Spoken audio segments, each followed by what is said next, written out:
Conditioning. It's basically the message that tells you the way you show up in the world is wrong. That you should stop doing this and start doing that.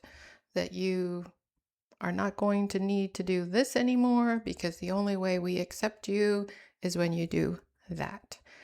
Conditioning is something that is, well, I think it's hard to identify um, the nuances of it if you are conditioned.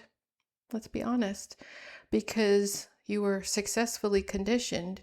You've bought into the program that says this is the way you need to be in the world.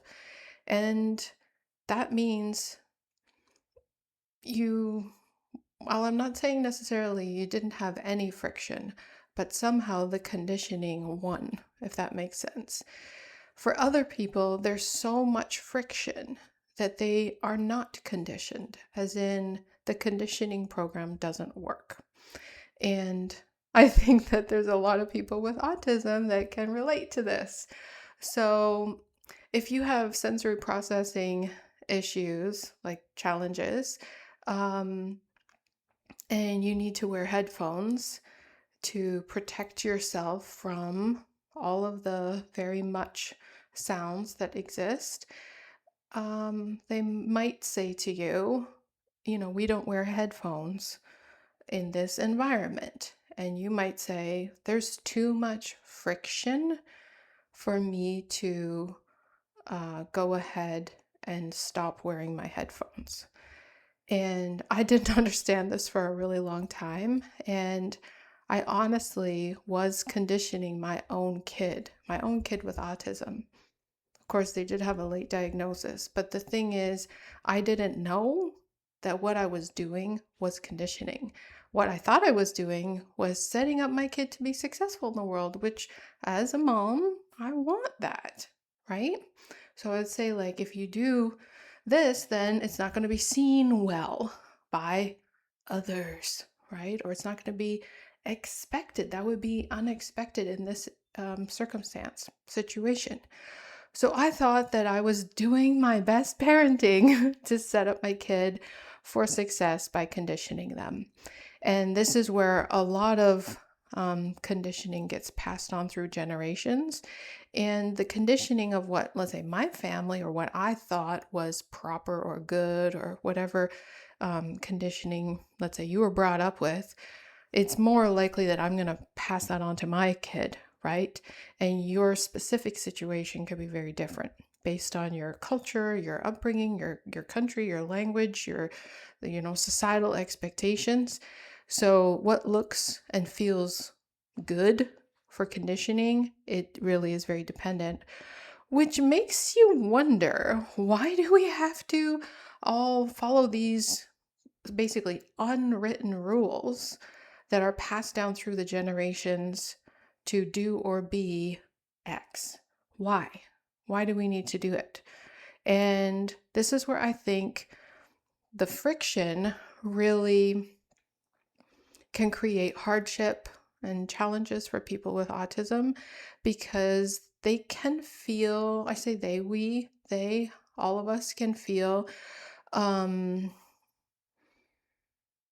like, what did I do wrong? Or why is the way that I am not accepted? Why is it that I need this or I want this and it's not allowed, where somebody else wants something and it is allowed? And I think that's part of what is happening between the old world crumbling and the new world forming, is people not complying to this conditioning programming that's out there, and people seriously questioning how I live and how I move and how I carry myself in my day-to-day experiences. Is that in alignment with my core values? Is that who I truly am? And so I can't necessarily go back and uncondition my kid when I told them not to walk on their tippy toes, because that's what the doctor told us to say. and just to say heels down or something like that. And you might be like, oh my gosh, how did you not know your kid had autism? Well, that's a great question. Anyways, so when someone with autism receives feedback on a daily basis over years and years, don't be like this. This isn't accepted. Try to be more like this. A lot of kids, children especially, are they're moldable, but they're trying to fit in. They're trying to follow their family's rules or conditioning, right? They want to be loved. They want to be accepted. But one of my greatest heartbreak moments is when my kid explained to me that I had basically been giving them the message over many years that the way that they are is wrong. The way they are is unacceptable. And that the only way I'm going to love them is when they act in a way that is equal to the conditioning. That is a heartbreaker, because if somebody told me straight up, "Oh, are you doing this or do you want to do this?" my answer would be no. Why would I ever want that? I absolutely do not want that. I want my kid to know that they're loved unconditionally. I want my kid to know that I accept them exactly how they are, who they are, what they are, how they feel. That is who I love. And I feel personally kind of cheated, as in, how did this happen to me that I ended up propagating something that I don't even believe in or I don't even want for my own kid? And then also feeling the consequences of it through how they experience life, and feeling like, well, I want to make up for lost time, but also how can we make sure that this doesn't happen for other people? So that's why I'm talking about it. It's tough to talk about because there's still pain and heartache there for me. It feels like, as somebody who wanted to be successful at just one thing in the world, the most important thing was to be a good mom. You can ask anybody, they will say this. Um, to feel like I failed and to know how hard I tried during the process is really, really tough. And yet I hold space for myself and I say, I'm going to hold this paradox of trying really hard with not enough awareness or not enough knowing. And also on the other side, the reality of how my kid feels.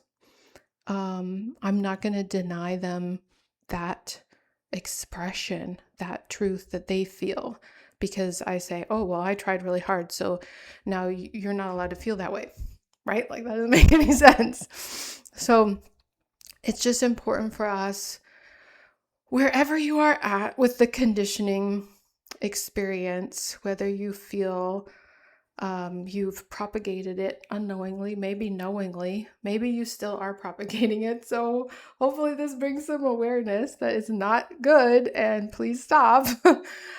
But also bringing awareness into ourselves and asking myself in this moment, where are the areas that I still am doing it, but I'm maybe blind to it?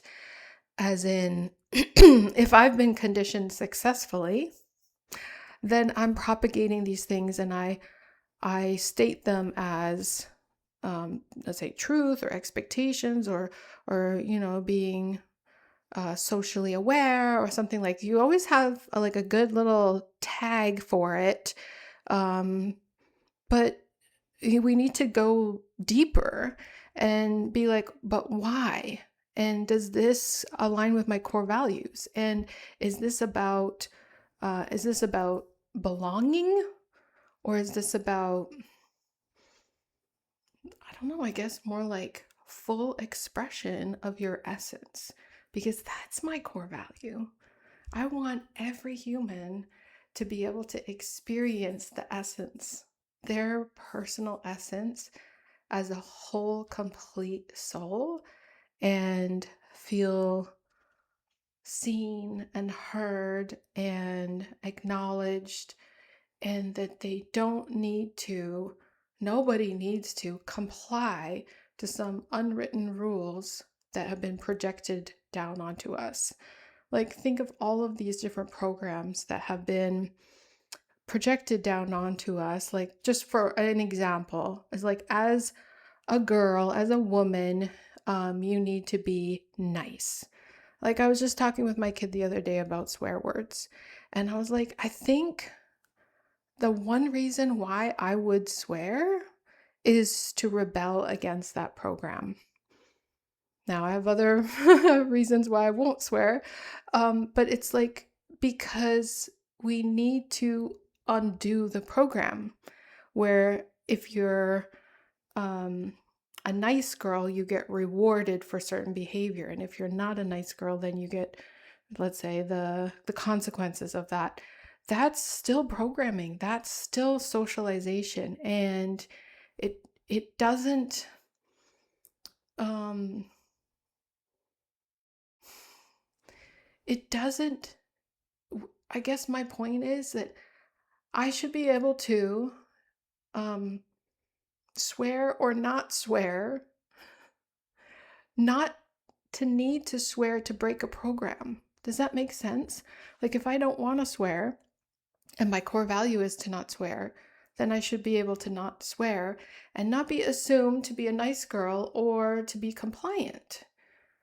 I need to just be like, this is my essence and this is my core value and this is what I'm doing. But there's part of me that wants to break down that programming and break down that socialization and that conditioning. So then there's maybe other people who are feeling that way too, right? And there's so much power in our words, so we need to be thoughtful and careful and yet free, right? So these are some balances to keep in mind. So here's the topic for the day is conditioning. Where have we gone wrong? Personal story. Where do we need to keep vigilance for unraveling more and more of that conditioning, letting it go? Because I do think that there's layers and layers of it. So even though I have come a certain distance or a certain amount has been unraveled and undone, but there's still probably more to go, right? So maybe mention in the comments something that you've experienced where you have felt conditioned, or maybe as a parent you were actually conditioning your kids, and made a new, more aware choice, a conscious choice, a changing, like a 180, like, I'm not going to do that anymore. This is my new way. And I just want to say there is so much for us to learn from autism and how it shines a light. Is there really anything more to say than that? Don't forget to check out vibranthearts.ca and my Circle of One experience.